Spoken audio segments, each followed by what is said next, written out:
Queria convidar os irmãos a abrirem comigo a palavra do Senhor, lá na carta de Paulo aos Romanos, capítulo 11, versículos 33 a 36.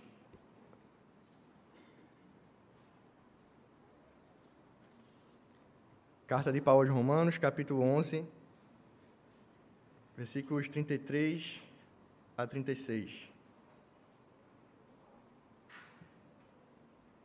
Romanos 11, 33 a 36, diz assim a palavra do Senhor.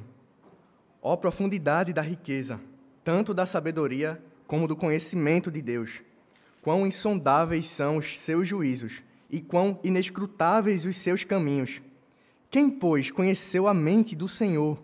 Ou quem foi o seu conselheiro? Ou quem primeiro deu a ele para que ele venha a ser restituído? Porque dele, e por meio dele, e para ele são todas as coisas. A ele, pois, a glória eternamente. Amém. Queria convidar as crianças e as professoras aqui à frente. Vamos ter um momento de oração por elas e por nós, para que o Senhor ilumine e abra os nossos corações e aplique a sua palavra.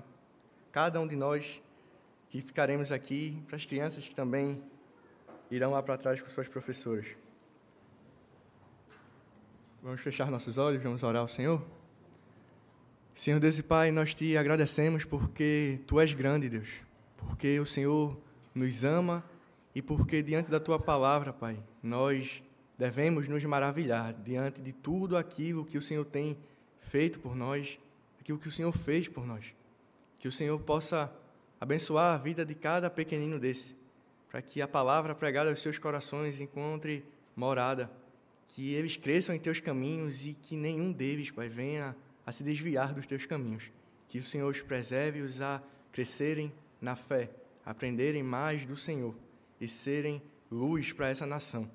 Que o Senhor abençoe também a cada um de nós que estamos aqui diante da Tua palavra, Pai. Palavra inspirada pelo Senhor. Que o Senhor fale aos nossos corações nessa noite, Pai. Não permita que minha indignidade venha atrapalhar a pureza da Tua palavra e a pregação da Tua palavra. Mas fala a cada um de nós, transforma nossas vidas, para que, assim como o apóstolo Paulo, nós possamos olhar para a Tua palavra e se maravilhar nela, Pai. Se alegrar nela e ter confiança nela. Que o Senhor em tudo nos abençoe, Pai. É isso que eu te peço em nome de Cristo. Amém. A reforma protestante, ela surge como uma resposta à deturpação do Evangelho. A reforma não foi algo por interesse político de um homem, não foi algo por interesses pessoais de um homem, mas foi o Senhor movendo a história para que, através de homens, a pureza da palavra fosse resgatada.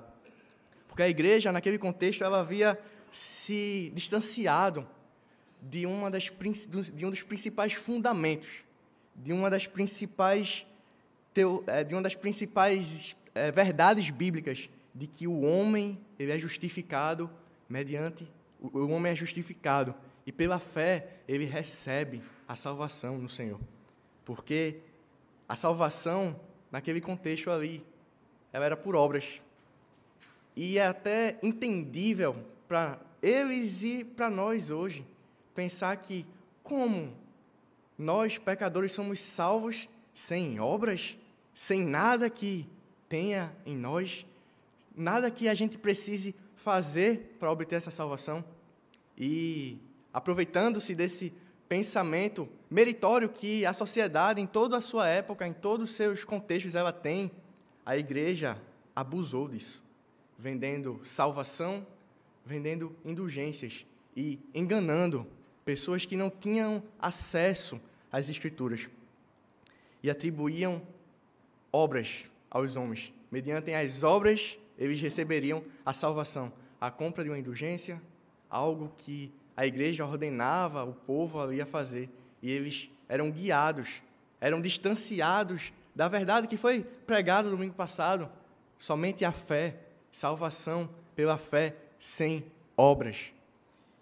E passaram a ser enganados pensando que havia algo que eles pudessem fazer para obter a salvação no Senhor. Mas logo que nós entendemos e ouvimos sobre os 4 solas até agora, hoje o 5º, e no próximo domingo o pastor Petrônio vai encerrar esse bloco falando sobre a reforma, e nós vimos que não há nada em nós, não há nada no homem, nós como igreja entendemos isso. Logo, se a salvação vem de Deus do início ao fim, a glória da salvação deve ser dada somente ao Senhor, porque a única coisa que nós temos para levar na salvação é o pecado.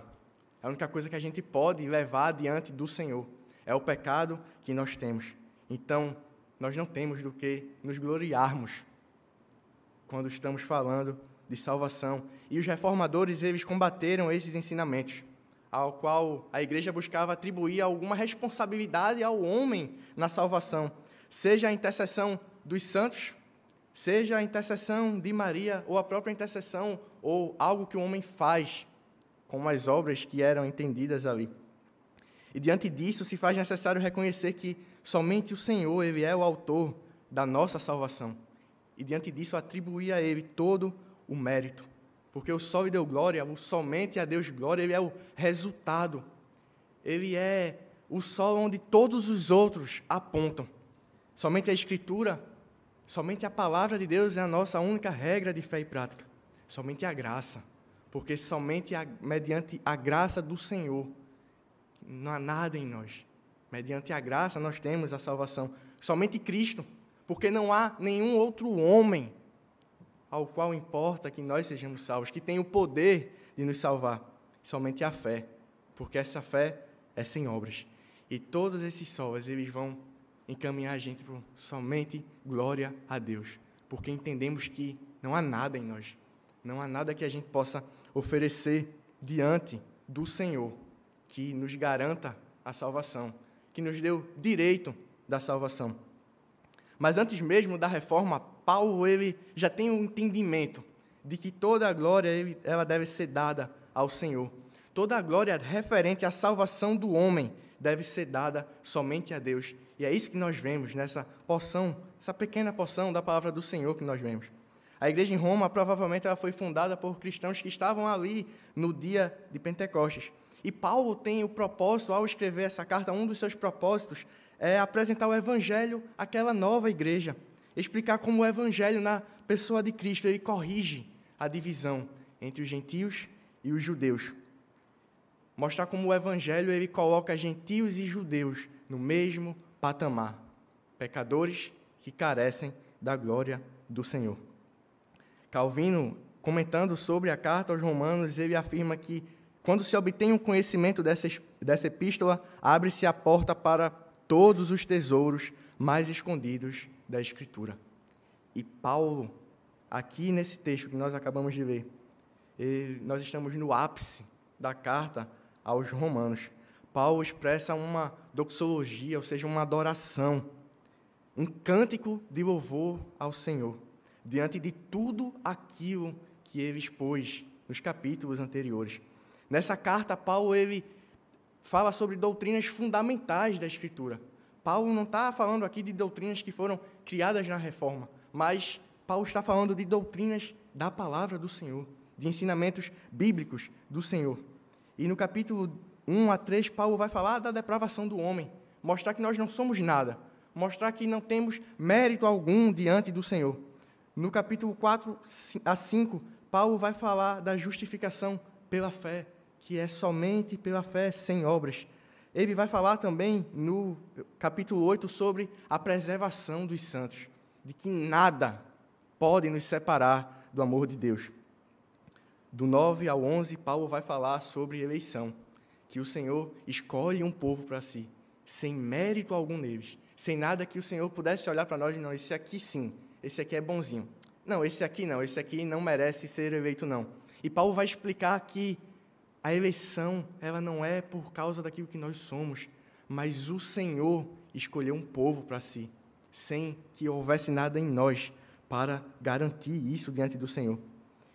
E é aqui, vendo tudo isso, e é por causa de tudo isso que Paulo, ele declara, ó profundidade da riqueza. Queria discordar de alguns comentaristas, mas que falam sobre a carta aos Romanos, mas concordar com um professor meu do seminário, Paulo Brasil, que é pastor de uma igreja aqui próxima, que a maioria dos comentaristas eles dizem que eu acho que a gente já ouviu isso e de certa forma tem algum sentido, que os primeiros 11 capítulos Paulo está falando sobre doutrina, sobre como nós devemos, explicando para nós a salvação. E a partir do do capítulo 12, ele vai falar sobre como nós colocamos essa doutrina, esses ensinamentos, esse conhecimento em prática. Mas falando sobre esse texto, o pastor, amigo, professor do seminário, ele vai comentar dizendo: essa sessão é também parte da aplicação do conhecimento. O conhecimento vai nos levar a uma doxologia, ou seja, uma adoração, um louvor a Deus. O conhecimento não tem fim em si mesmo. Ele não é simplesmente para ser descortinado e entendido por alguns. Essa compreensão tem que levar o indivíduo a adorar a Deus e servi-lo. Antes de pensarmos no que vamos fazer no dia a dia, que é o capítulo 12 em diante, o primeiro grande feito de transformação é a adoração. E a defesa aqui é que a adoração ela é algo prático em nossas vidas. Tendo conhecimento das doutrinas, das riquezas da palavra do Senhor, minha primeira atitude é me humilhar diante dele, é o adorá-lo por quem ele é. E é essa primeira atitude que Paulo tem. Ele expressa, ele está maravilhado com todo o plano de redenção que ele escreveu aos Romanos, inspirado pelo Espírito Santo. E ele reconhece sua pequenez diante de um Deus tão grande. Paulo, que era alguém conhecido, alguém que tinha conhecimento, alguém inteligente, ele não entendia tudo. E ele se coloca de forma humilde diante do Senhor e declara que toda a glória, por todos os séculos, tem que ser dada a ele. E Paulo, ele reconhece sua insignificância. E ele diz a profundidade da riqueza, tanto da sabedoria como do conhecimento de Deus. Quão insondáveis são os seus juízos e quão inescrutáveis os seus caminhos. A primeira atitude desse homem conhecedor, desse homem importante para a igreja, foi reconhecer a sua incapacidade. Paulo não bate no peito para se achar alguém especial por causa do seu conhecimento, por ter sido um homem inspirado pelo Espírito Santo para escrever a sua palavra. Mas ele fala da profundidade e da riqueza dessa doutrina, dessa palavra. E ele vai falar que é impossível sondar a mente do Senhor, porque na sua sabedoria o Senhor seleciona os melhores meios para que ele mesmo, o Senhor, obtenha os fins mais elevados. Paulo, ele reconhece que esses juízos do Senhor, eles são inescrutáveis. Essa profunda riqueza, o plano de salvação, como assim, Senhor? Sem obras, sem nada que eu possa fazer, nadinha que eu possa, nada, o Senhor não vai cobrar nada. E Paulo, ele, de certa forma, ele não entende essa profundidade. Ele crê, mas ele diz a profundidade da riqueza, tanto da sabedoria como do conhecimento de Deus. Vai mostrar a beleza disso. Ele não vai questionar o Senhor. Senhor, como assim? Uns sim e outros não. Porque o Senhor não está salvando alguns porque eles merecem algo, mas tirando do lugar onde todos mereciam estar. Então, não há injustiça da parte de Deus. E Paulo continua dizendo que esses juízos são insondáveis. E ele se refere às decisões e decretos do Senhor. Não tem como questionar, não tem como sondar, não tem muitas vezes como saber o porquê o Senhor está fazendo isso ou aquilo, e porquê o Senhor agiu assim com o povo. Um povo que o Senhor separou e cuidou, um povo que o Senhor guiou no Egito e vem a se afastar dele. E Paulo não entende esse tratamento que o Senhor tem para com um povo tão rebelde. Mas é o mesmo tratamento que o Senhor, através do profeta Oséias, e é uma carta riquíssima, onde o Senhor manda o profeta casar com uma prostituta. Manda amá-la, para mostrar que, da mesma forma, e para ensinar para a igreja que, da mesma forma, é o relacionamento do Senhor conosco. Um noivo que se relaciona, que ama, que não abandona uma igreja adúltera, uma igreja, um povo que dá glória a outro Deus. Por isso que Paulo fica maravilhado, falando que os caminhos do Senhor são inescrutáveis, o quão é impossível traçar ou rastrear os meios que Deus usa para suas decisões, para executar aquilo que de antemão Ele já tem decretado na eternidade. Então Paulo, ele se coloca numa atitude de reconhecer a sua insignificância e não de arrogância. Muitas vezes, diante da doutrina da eleição, nós questionamos o Senhor, mas Senhor, por que uns e outros não? Não foi essa atitude que Paulo teve.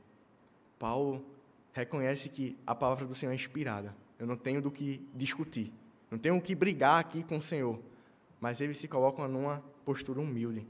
Ó profundidade da riqueza, quão insondáveis são os seus juízos, inescrutáveis os seus caminhos. Ele não questiona o plano redentivo do Senhor, arrogando para si que não deveria o Senhor ter feito isso. Um povo que não merecia. E como eu falei anteriormente, é comum pessoas pensarem assim, porque não estamos acostumados em obter as coisas sem méritos. Porque os filhos, quando os pais querem castigar, a primeira coisa que geralmente se fala é: você não está merecendo, não. E não que isso seja errado, porque muita gente está merecendo mesmo, não. Está aprontando, está fazendo besteira e tem que ser castigado mesmo. Mas a gente cresce numa sociedade onde o mérito é aquilo que garante às pessoas algo. E quando a gente vai para a palavra, não é assim. Mas quão insondáveis são os caminhos do Senhor, os meios que o Senhor utiliza para fazer a sua vontade. Mas o apóstolo Paulo, ele não para aí em reconhecer a sua insignificância. Ele reconhece também a soberania do Senhor. E ele diz: quem, pois, conheceu a mente do Senhor? Ou quem foi o seu conselheiro? Ou quem primeiro deu a ele para que lhe venha a ser restituídos? Todos nós já encontramos ou conhecemos pessoas sábias e pessoas inteligentes. Pessoas que nos ensinam coisas, professores na escola dominical, no colégio, na faculdade, que a gente olha, esse camarada aí é muito inteligente. Que a gente quer estar junto daquela pessoa porque sabe que aquela pessoa tem muito a nos ensinar. Mas aquela pessoa não teve aquela sabedoria adquirida do zero. Ela aprendeu com alguém. Então, toda a sabedoria que nós vemos no mundo, que nós temos, nós obtivemos de alguém. Não foi nada nosso. Porque aquela pessoa e nós adquirimos qualidades e sabedoria através de outros, através da influência dos nossos pais, dos nossos líderes na igreja, de professores na faculdade, no colégio, de amigos. Mas Paulo usa aqui 3 perguntas retóricas, que ele não tira da cabeça, mas ele extrai do Antigo Testamento, que nos coloca em nosso devido lugar, criaturas, e não pessoas que têm algum direito diante do Senhor. E Paulo vai usar a primeira pergunta baseada em Jó 36, 22, que diz assim a palavra do Senhor: eis que Deus se mostra grande em seu poder. Quem é mestre como ele? Em Isaías 40, 13, o profeta vai falar: quem guiou o Espírito do Senhor, ou como seu conselheiro o ensinou? E Jó, no capítulo 41, versículo 11, ele vai dizer: o Senhor vai dizer, quem primeiro me deu a mim, para que eu haja de retribuir-lhe? Pois o que está debaixo de todos os céus é meu. E é do Antigo Testamento que Paulo extrai essas 3 perguntas retóricas. Quem, pois, conheceu a mente do Senhor? Quem foi o seu conselheiro? Quem primeiro deu a ele para que ele venha a ser restituído? E Paulo coloca aqui a igreja de Roma, a igreja de Cristo, cada um de nós, no nosso devido lugar. Pessoas que não podem, de forma alguma, questionar o plano redentivo do Senhor. E de forma mais prática, questionar a forma como o Senhor dirige e conduz nossas vidas, a forma como o Senhor dirige e conduz a sociedade. a forma como o Senhor dirige e conduz o Brasil. Porque quem pôde conheceu essa mente, uma mente que não precisou de alguém para influenciar como nós precisamos. Uma mente que não precisou de conselheiro, alguém que não recebeu nada, para que tenha a obrigação de restituir a alguém. E especificamente nessa passagem de Jó, o Senhor faz Jó parar de olhar de baixo para cima, da sua natureza pecaminosa limitada, para olhar de cima para baixo, para olhar e ter a visão daquilo que o Senhor é, porque nada é de cá para lá, nada é nosso para o Senhor, mas é do Senhor para nós, e por isso nós voltamos e damos essa glória para o Senhor. E Paulo usa essas 3 perguntas retóricas, coloca a gente no devido lugar. Então, ele reconhece essa soberania, reconhece que é alguém incapaz, indigno, e reconhece que ninguém conheceu a mente do Senhor. Reconhece que é impossível traçar os caminhos que o Senhor tem preparado para cada um de nós, mas que é nosso dever não questionar. As perguntas aqui não são porque Paulo está com dúvida, mas porque ele quer colocar cada um de nós no seu devido lugar. Criatura, pessoas que não merecem nada, pessoas que receberam tão grande salvação, e devido a isso, tem que agradecer ao Senhor por ser um eleito, por ser alguém que o Senhor amou, por ser alguém que o Senhor entregou o seu Filho, e não questionar porque não foi de uma forma ou outra, porque não foi da forma que você acha melhor.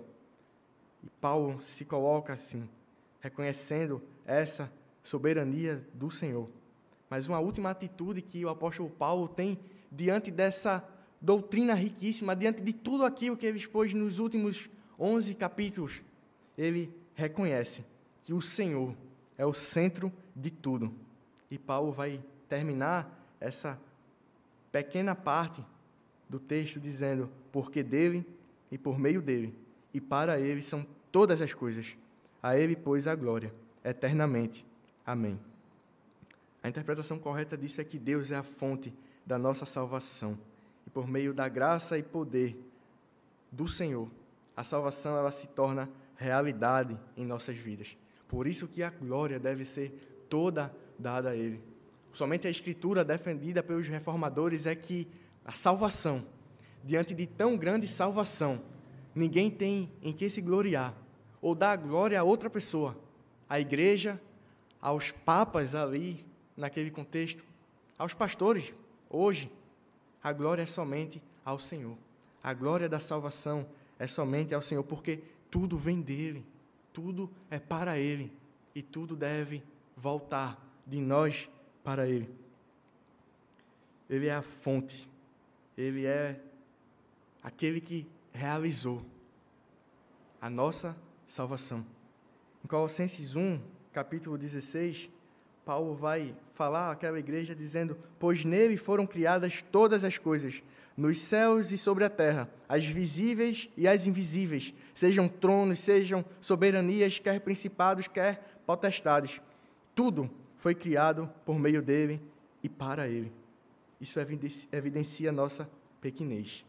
Ninguém traz nada de fora.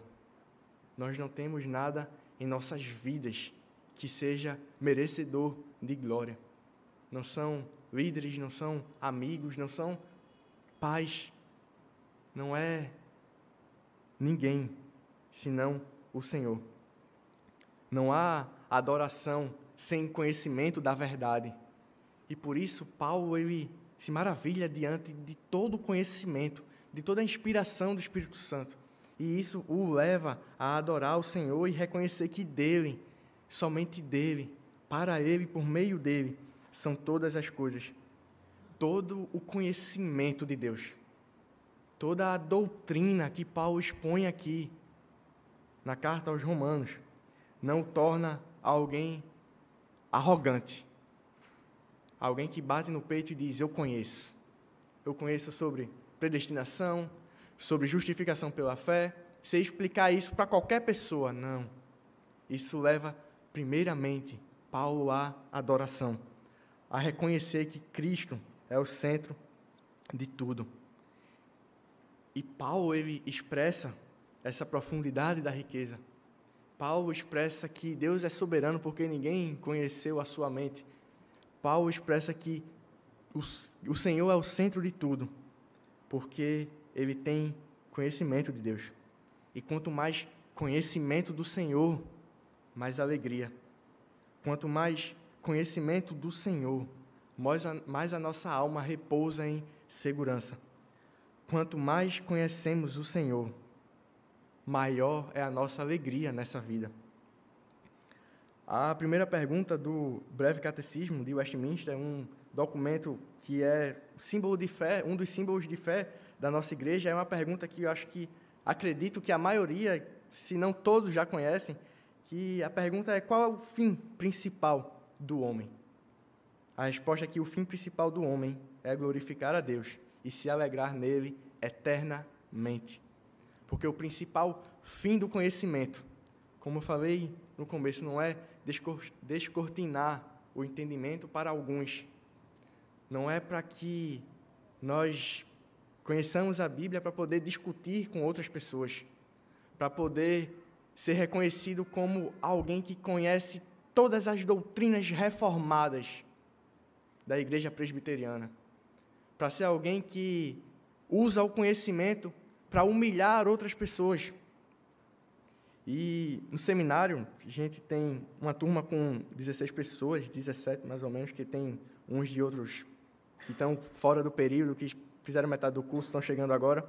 Mas tem um grupo mais reservado, mais íntimo, onde a gente tem algumas conversas mais profundas, e uma das coisas que nós sempre batemos na tecla é que os 4 anos lá, o conhecimento nunca pode tornarmos alguém arrogante, porque através dessa passagem Paulo nos ensina a aplicação do conhecimento da doutrina, de saber a palavra do Senhor.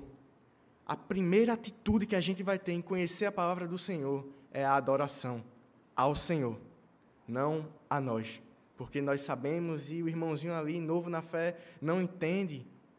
Cuide dele, ensine, mas não sejamos arrogantes por causa daquilo que nós conhecemos ou por causa do nível de entendimento que a gente tem da palavra do Senhor. Porque a primeira atitude em conhecer a palavra do Senhor, entender justificação pela fé, eleição, depravação total e diversas outras doutrinas, é a adoração. Eu não estou dizendo que elas não são importantes, porque de fato é importante a gente ter o conhecimento de Deus. E essas doutrinas, elas não foram criadas na reforma. A palavra do Senhor as apresenta a nós. A reforma, ela redescobriu o verdadeiro significado da palavra do Senhor, para tirar a igreja das trevas, onde homens interessados em riquezas e poder conduziram a igreja. Todo o entendimento, tudo aquilo que a gente aprende na escola dominical, tudo aquilo que a gente aprende vendo vídeos, estudando a palavra do Senhor, lendo livros, e é importante a gente ter esse conhecimento para a gente entender a fé a qual nós cremos, a fé a qual nós professamos. Mas esse conhecimento, ele não tem o fim em si mesmo. O fim do conhecimento é a adoração. E é isso que Paulo declara, porque dele, por meio dele, e para ele são todas as coisas. A ele, pois, a glória eternamente. Amém. Diante desse texto, diante desse belíssimo texto, desse cântico de louvor do apóstolo Paulo, eu queria trazer alguns desafios para nós. Diante de tão rica palavra, o que é que o Senhor requer de nossas vidas? Diante disso, eu queria trazer 3 desafios ao meu e ao seu coração. O primeiro deles é que amemos a palavra do Senhor. Amemos a doutrina. Amemos as Escrituras.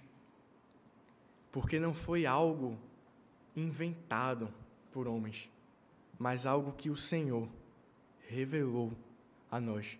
O Senhor se dá a conhecer a um povo. O Senhor se revela a um povo. E Ele dá a sua palavra para que nós amemos, para que nós tenhamos apreço por ela. Muitas vezes, por um entendimento errado, a gente até chega a dizer que, não, esse negócio de doutrina divide demais. Tem que separar a doutrina das Escrituras. Não tem como separar. Porque onde tem Escritura tem doutrina. Porque o Senhor, Ele nos ensina. O Senhor se revelou a nós. E isso é doutrina. Não é simplesmente interpretação de homens, mas o que o Senhor fala à sua igreja através da sua palavra. Então, que nós possamos amar tudo aquilo que o Senhor ensina. Nós possamos amar as Escrituras, defender as Escrituras, conhecer as Escrituras, pregar as Escrituras.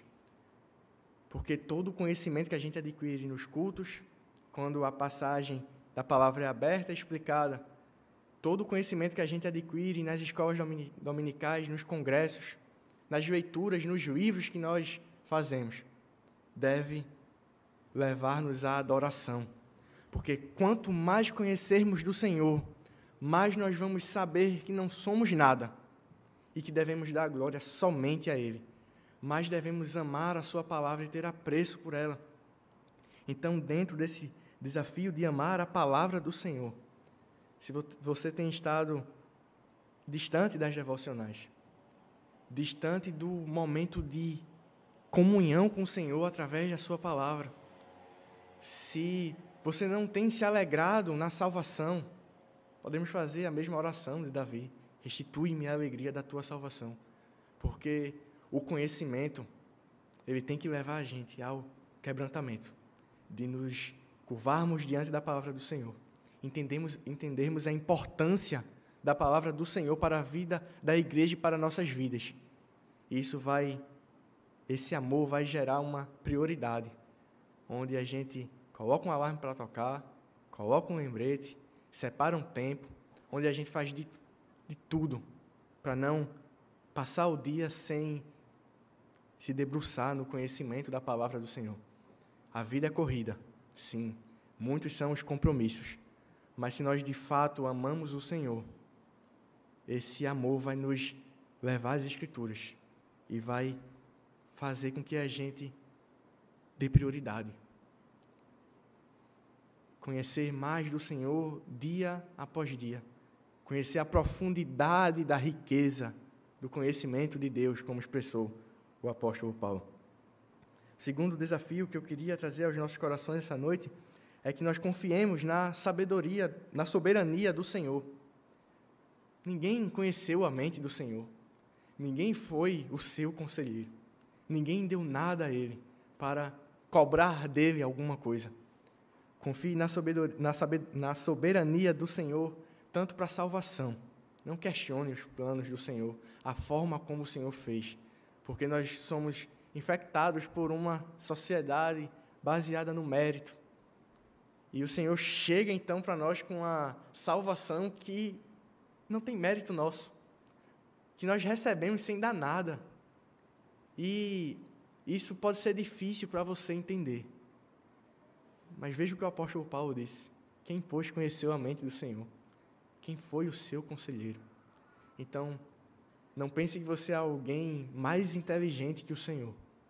E tenha a humildade do apóstolo Paulo em reconhecer essa soberania do Senhor na salvação, mas também reconhecer essa soberania do Senhor no conduzir do mundo, no conduzir de nossas vidas, dos acontecimentos de nossas vidas. E temos uma situação muito prática que a gente está vivendo hoje. A apuração da eleição está rolando aí. Alguém vai ser o presidente do Brasil, se não já foi, não sei. Mas o Senhor é soberano sobre a nação. O mundo, o Brasil, não vai se acabar se o seu candidato não ganhar. Não vai ser o último dia da sua vida e agora acabou-se. Então, estamos perdidos. Não, porque acima da democracia há um Senhor que Ele decretou desde a eternidade o que iria acontecer hoje, dia 30 de outubro no Brasil. Então, eu sei que nós temos nossa responsabilidade humana. Temos que votar de acordo com o que a palavra de Deus nos orienta a votar. Temos que defender os princípios que a palavra do Senhor defende. Não estou falando que você tem que defender o que o seu líder A ou B diz, o pastor da sua igreja ou o líder diz, não. Mas é o que a palavra do Senhor diz. Faça isso como responsabilidade humana. Nessa eleição, teve a oportunidade, e nas próximas. Guie o seu voto mediante a palavra. Não tem como separar o cristão do cidadão. Nós somos cidadãos cristãos. Então, não tem como separar isso. Mas confie na soberania do Senhor. Porque o Senhor, desde a eternidade, decretou o que iria acontecer hoje, o resultado de hoje. Então, nós não podemos questionar, porque quem pôs conheceu a sua mente. E o Senhor conduz a sua igreja. O Senhor promete que as portas do inferno não vão prevalecer sobre a igreja de Deus, e confie nisso. Independente do que venha acontecer hoje, daqui a 20, 30 anos, as portas do inferno elas nunca vão prevalecer sobre a igreja do Senhor, porque o Senhor é soberano. E o Senhor já mostrou que Ele conduz a história conforme a sua vontade. E durante a história, o cristianismo que, humanamente falando, não tinha nada para dar certo.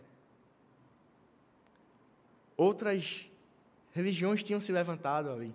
Outros homens tinham se levantado em meio a um império hostil, que tinha poder para acabar com qualquer coisa que ele quisesse, que tentou acabar com o cristianismo. Mas o Senhor é soberano sobre a história. O Senhor sustentou a igreja e há de sustentar. Então, confie na soberania do Senhor para a salvação, não questione. Confie na soberania do Senhor para o conduzir em nossas vidas, porque não é quem está no Palácio do Planalto, não é quem está, é quem vai estar no dia 1º de janeiro, que vai governar esse país, mas é quem está sentado no trono, com um cetro de poder, que guia e conduz, para que todas as coisas, até as atitudes ruins dos homens, e sim, o Senhor é soberano sobre a maldade humana, porque tudo vai convergir para sua vontade ser realizada. Todos vão pagar pelos seus atos, sim, mas o Senhor usa os atos maus dos homens também para conduzir a história do seu povo e para manter a sua igreja de pé. E um terceiro e último desafio é que nós lembremos que tudo o que nós fazemos nessa vida é para a glória do Senhor. Nossos estudos, para a glória do Senhor. Seu trabalho, para a glória do Senhor. Seu salário, para a glória do Senhor. Suas amizades, ministérios dentro da igreja, família, casamento. Seus filhos devem ser criados também para a glória do Senhor. Nós, de forma teórica, entendemos isso, que tudo deve ser para a glória do Senhor. Mas, de forma prática, muitas vezes nós nos perdemos nisso. E vivemos nossa vida para a nossa glória. Para que pessoas reconheçam algo em nós. Para que venhamos a obter cada dia mais riquezas e recursos e pensamos só no nosso reino, no meu reino. E esquecemos o reino de Deus. Tudo que nós fazemos nessa vida é para a glória do Senhor. Nossa vida não deve ser voltada para o Senhor somente no domingo. Porque todos os dias da nossa vida, nós estamos diante do Senhor.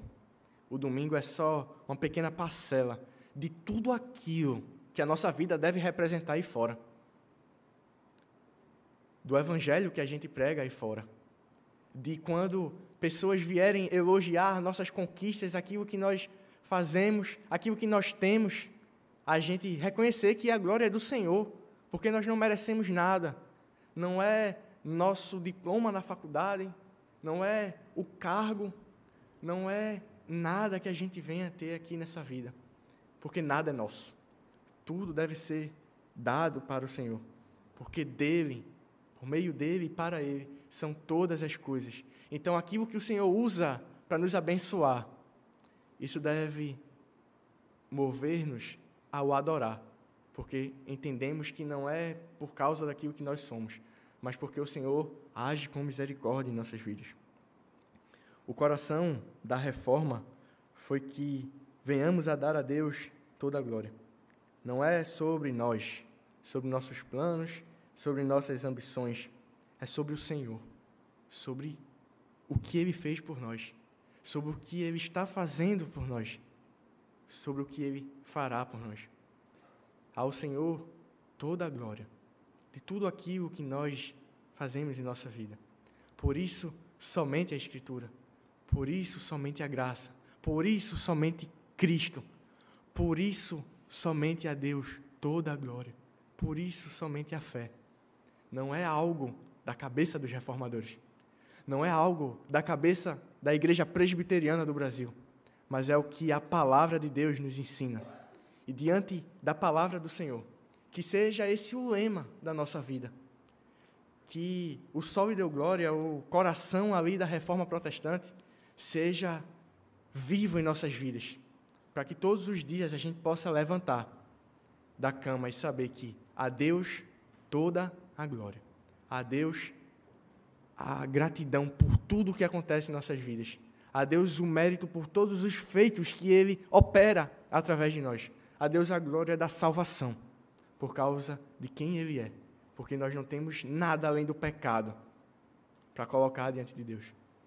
Por isso que Paulo entende aqui, profundidade da riqueza. Quem conheceu a mente do Senhor? Porque dele, por meio dele e para ele, são todas as coisas.